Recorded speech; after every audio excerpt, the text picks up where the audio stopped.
Well, g'day, Exponential Australia. So great to again have you with us today. As we have been, we've been hearing from a wide range of Aussie Christian leaders, particularly who are in the realms of multiplication and passionate about planting. And ultimately, in this season, the opportunities that are before us for the Aussie Church to reach the lost, to make disciples. And we're so glad that you could join us again today. We are joined today by Bre Wilkinson. She and also along with her husband lead the Scent Collective, which is I can't wait to hear more about that today. But we're so overjoyed to have you with us today, Bre. Thanks so much for joining us. Thanks, Charlie. No, looking forward to having a chat today. So good. Hey, well, why don't, as we start, you just tell us firstly a little bit about yourself, maybe some of your journey, what has led you to where you are today before we jump into more about the Scent Collective.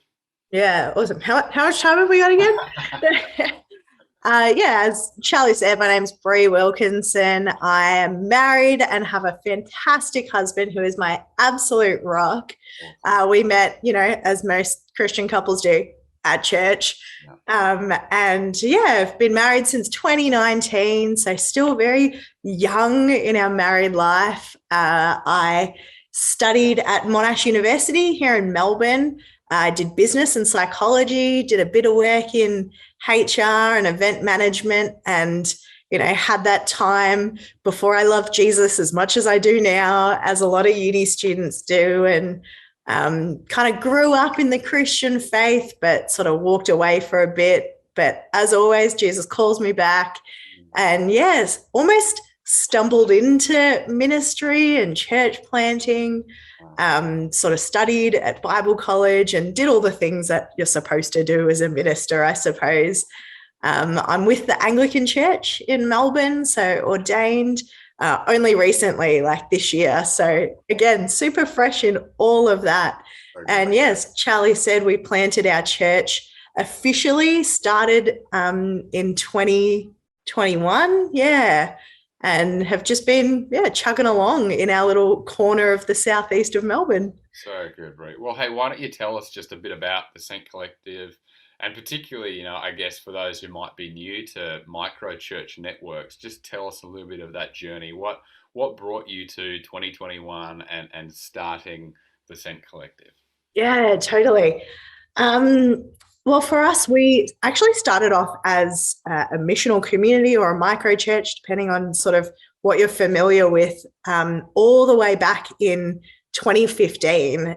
There was a group of us. Some of us were ex-Monash students, which is the kind of local university here, and just had a real heart for connecting with people in our council, but particularly university students. One of the biggest needs was for community, for food and fellowship within sort of international students, and even the domestic students that have come and are living on campus. And so for us, we just had a heart to serve them.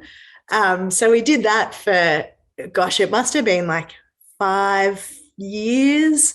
And in that time, just kind of listening to their stories and loving on people and hearing how different the kind of up and coming generation is to when I kind of grew up in school and high school. Like the generation we were seeking to reach is kind of that unchurched population, right? People who never had religious education in school.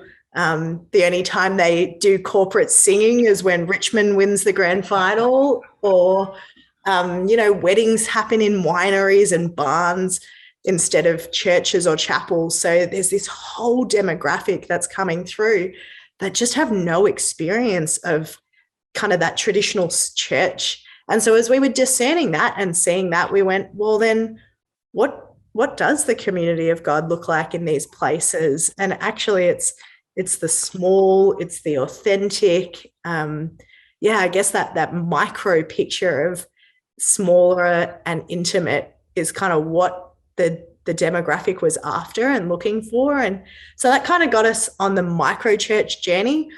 So we had, one of domestic students around a community meal, and then another one of, as time went on, they graduated, and we kind of thought, oh yeah, we'll lose university students, but actually they stayed and became young professionals. So we had that group, and sort of said, we've got all these micro churches everywhere, but no place of coming together and being that sort of whole body of Christ together.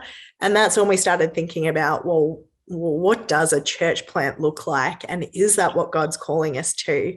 And so, yeah, our team over 2020 planned to launch, but jokes, global pandemic. And so we just spent that year every week praying and discerning together. And that's how we came up with the name Sent Collective, that idea that Jesus calls us and sends us to go and make disciples, but he sends us to go in community and together. So holding that sent, but also you're not alone. You do this as a community. And yeah, that's how we came across Sent Collective. Oh, that's so cool, Bre. And I guess, particularly for those, and Exponential is passionate about all models and forms of churches, whatever is going to lead to disciples being made and multiplication in our nation. I guess for those who would be, newer to the concept of microchurch, why don't you tell us a little bit about how that is stitched together? Like, you talk about being a network, or like some groups within a larger group. How does that kind of function as you lead the Sent Collective? Yeah, wow, great question. The picture that I often use, and we as Sent Collective use, is that idea of a dandelion. So you have that place where you're fueled and nurtured, and then as the dandelion grows, you get all those little fuzzy bits that, as the Spirit leads, as the wind takes them, they're planted all across your city. And each one of those little seeds then becomes a new dandelion, a fresh expression, something different. And so for us, the blend of both, we have, weeks where we're doing our kind of micro church week where our different communities gather. And then we have those weeks where we do something more formalized and corporate together. So you've got that place of encouragement, of training, of equipping, of being resourced. One of the struggles of church planting and even doing fresh kind of new expressions of church is, where's the place where you can kind of lick your wounds and go, this was tough and this was hard? And that's kind of where our kind of gathering together one week and then going out and doing that micro church on the other week. That's kind of how it works practically. So good. Well, one of the things that I love to hear about, particularly as I get to talk with planters from across the nation and just some of their journey, whether it be recent or dated, is just like, particularly some of the journey for you around what kind of preceded planting or that call to plant. Almost always when I talk to other planters, it was a surprise. It was not something they expected. It was 100%. They get pushed into either by someone else or by the Lord. I wonder if you could just tell us about, what was the call to planting the Sent Collective for you? Because I think it just speaks volumes to others' journeys as well. Yeah, wow. Definitely stumbled into it. I was in youth ministry and young adults, and that was my heart, kind of raising the next generation of leaders and equipping them to make disciples.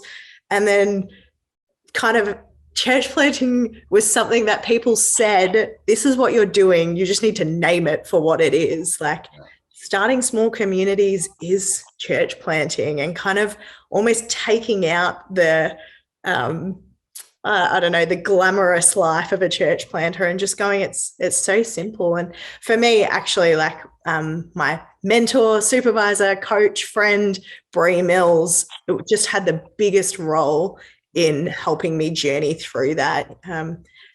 The Anglican Church isn't really known for raising female church planters, but they're on an incredible journey to start lifting the voices. And Bre was someone who was my youth pastor, so 14 years ago, and just stuck with me and journeyed through. She saw something in me as a leader and said, hey, I see this, let's develop this. And so having that person to pray with you and to guide you, that was really kind of, I guess, the vehicle that God used to open my eyes to see that church planting isn't as terrifying as it sounds.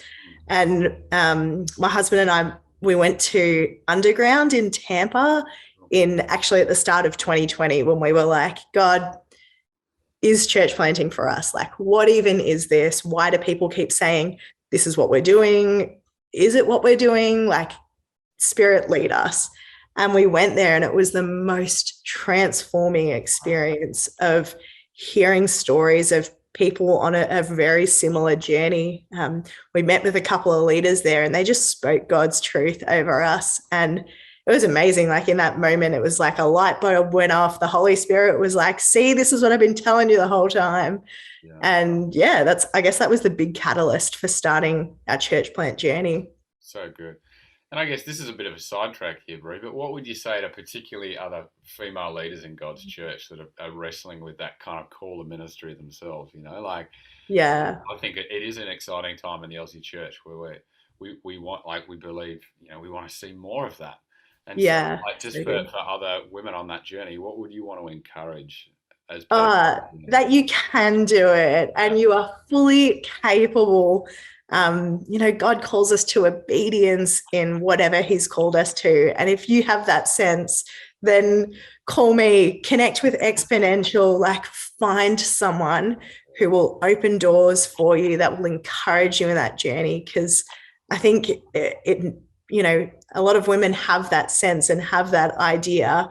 It just needs someone to open a door or, to move aside so they can do it. So yes, get in contact. Let's do it. Love it, Bre. That's so good. And I guess the next question I wanted to ask off the back of that, and you alluded to Bre Mills and how significant she was as an influence on you. I'd also just want to hear, where else have you kind of gleaned your influences from? Like, obviously you've got that very tangible in the form of a mentor. You mentioned Tampa. Like, what are some of the things that have informed you by way of church planting, ministry, method, all sorts of stuff like that? Yeah. Oh, wow. Gosh, the resource list is huge. I think a lot of the stuff that come out of Underground and what they're doing is incredible. It's tough because it's still in an American context. So what does it look like to put it in an Australian context? Like, I think we still got to do a little bit of work there. Walter Brueggemann is an incredible theologian that has really shaped even my own sort of spirituality and how I engage in that intimacy with Jesus. And that's, I think, for a church planter, that's so essential, that first and foremost, you are fully in love with Jesus. And then out of that comes our ministry and our service. So he's amazing. Jo Saxton is another incredible kind of real female women empowerment speaker, author. She does a lot around imposter syndrome. Gosh, can I say how much of a struggle that is? Feeling like you're inadequate, all that sort of stuff. She's a massive shout out for women. Even Jeff Vandersalt for empowering people to share the gospel. Like, a lot of those guys have shaped even sense methodology, but particularly me, because I think, out of our leadership, that's usually how a church plant's formed. So yeah, there, to name a few. That's great, Bre. And yeah, I just want to take a moment to honor you as well, even in some of the conversations we've had offline around how easy it is to kind of feel like, oh, am I actually doing this? And your integrity in that. I think that's something that particularly the next generation of leaders hunger for, is just a deep sense of authenticity and transparency around. I want to be the type of person that is leading out of the overflow and actually, doing it. And so I just want to thank you for your spirit in that. Thanks, I guess this is the question that we always get asked as planters, but tell us a bit about some of the great joys as well as struggles and challenges that you've experienced, even in your first, obviously it's predated 2021, but like, what are some of the things that you've both ridden the highs of, but also experienced the troughs of? Yeah. I mean, I feel like the high is always seeing people follow Jesus and become more like him every day. Like, man, if that's what church planting is doing, like, that's amazing. Like, seeing local community transformed by the presence of God, the love of God. Like, yes, I love that. Okay. What about ones that are more specific for us? So I think a unique part of our church plant journey is this year we have partnered with an aging and dying Anglican church to kind of say, we're a young, very new church plant. You guys aren't going to last more than 5 years. How can we do something together that's going to be a blessing to our neighborhood? And often we see it happen the other way, right? There's a traditional church that launches a church plant or a fresh expression, but we've kind of gone the other way and said, what does a blended ecology look like so that we can do something greater for, the city of Monash where we are? So seeing little moments where people in our traditional kind of context are really getting that missional heartbeat, God stirring their imagination of what could be in their neighborhood. I love those moments. Those moments are so, so key. And for our church plant, where are we growing in our Anglican identity? Someone came up to me the other day and they're like, so, are we going to do a confession this week? And I was like, confession? How do you know that language? Where does that come from? That's very different. But seeing that blend of how each kind of community is serving another, for me at the moment, that's where I'm seeing the biggest joys. The struggles, again, I feel like church planters always say this, but just losing people, like I cannot believe how deeply I have felt people saying, this isn't for me, or I'm not invested anymore. Like, it's crazy how much you take that to heart. And so, like, I think all church planters need to do some work on that separation. But seeing, for me, it's just really been, how do we see the kingdom agenda? Like, we've lost people to other churches because, they're moving in that area or they're still on fire for Jesus. But it's been really tough doing that. Oh, I'm going to cough. Sorry, Chuck. Right, all right. For those who are listening on with us today, Bre has just had her share of COVID, so she's recovering. Yep, I'm recovering, so I don't normally sound this croaky.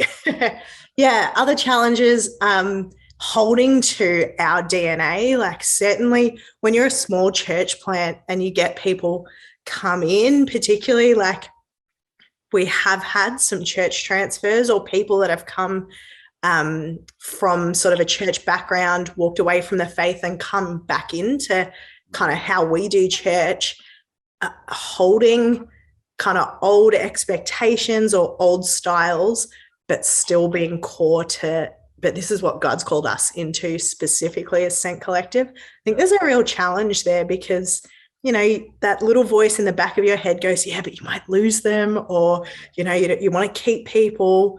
That's been a real wrestle, especially as like a very new, fresh church plant. Totally. To potentially compromise on the things that you feel like the Lord has asked you. Totally. Yeah.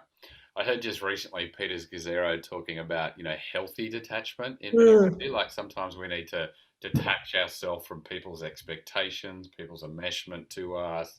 Yeah, so good. And how do we do that in a way that's healthy and obviously in communion with the Father, but not dependent upon other people? Yeah, so good. I totally resonate with what you're saying. I guess 2 final questions that I'd ask you today, Bre. The first one would be,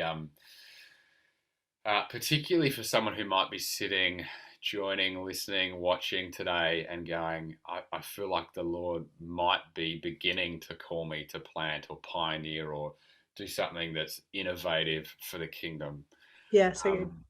What is like the one thing that you would say to them, like from your experiences, like one thing you wish you knew before you set out on this journey, that if you could have your time again, you may just go, Bre, do this differently, or whoever might be listening today, what would you do differently if you had your time again? Oh, Charlie, what a question. What would we do differently? I think we always come back to you can never spend too much time abiding in the presence of God before you launch anything.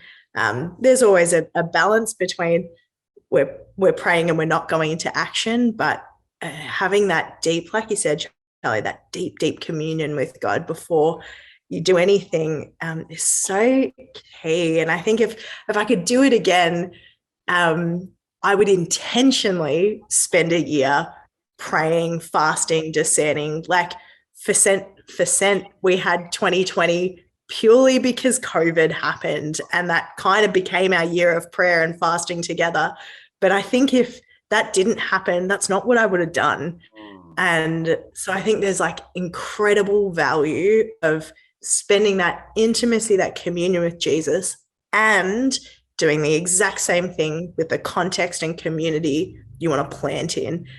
Instead of kind of going, this worked here, let's just drop it there, which I think is also a helpful model, but spending time in your context, what is good news to these people? Where are the needs that the gospel can meet? I think that is so key to doing micro churches and fresh expressions. The kind of multiplication we're talking about is knowing the context, exegeting the culture, and listening to people's stories rather than, sometimes we feel like we're the expert and we know what the needs are, so we'll just start something that does that. Talking to business owners, talking to schools and high schools and the, police force, and going, what's the story of this place? I think, that's really key. Definitely would encourage all planters to do that. Yeah, help us to serve the community in a way that is actually going to be helpful. Yeah, totally. Good. Well, I guess the last question we like to ask this of everyone that we interview is just, what would you say to the Australian church in this moment? And I know that is such a broad question, but particularly as we sit at a crossroads, coming out of the pandemic, the opportunities exist before us, the hope and the prayer of Exponential and many other like-minded organisations to see multiplication happen in our nation. People want to know Jesus. What would you say? Like, what would be the throwaway at the end? I would say, who's the one? So who is the one leader you can invest in? Who is the one individual, family, community, place, and start there. Start small. That's what Jesus did. He had 12. Well, I mean, even smaller, he had his close 3. He talks about, the kingdom of God being a pearl, a mustard seed, like childlike faith, like small is good. So yeah, who is the one? Who is that one person that can start this journey with you, that God might be calling you to, whether it's a community, a person? I don't know. That's probably the word that came to me. Yeah, I love that, Bre. That's awesome. And what a great way to finish. And we just want to thank you so much for your time today. Thanks for sharing your pearls. Thanks for sharing your journey. And we are absolutely on behalf of Exponential, and I'm sure many more, cheering on you and the Scent Collective. So thanks for your time today. Ritha, thanks, Charlie. Thanks, everyone. See ya.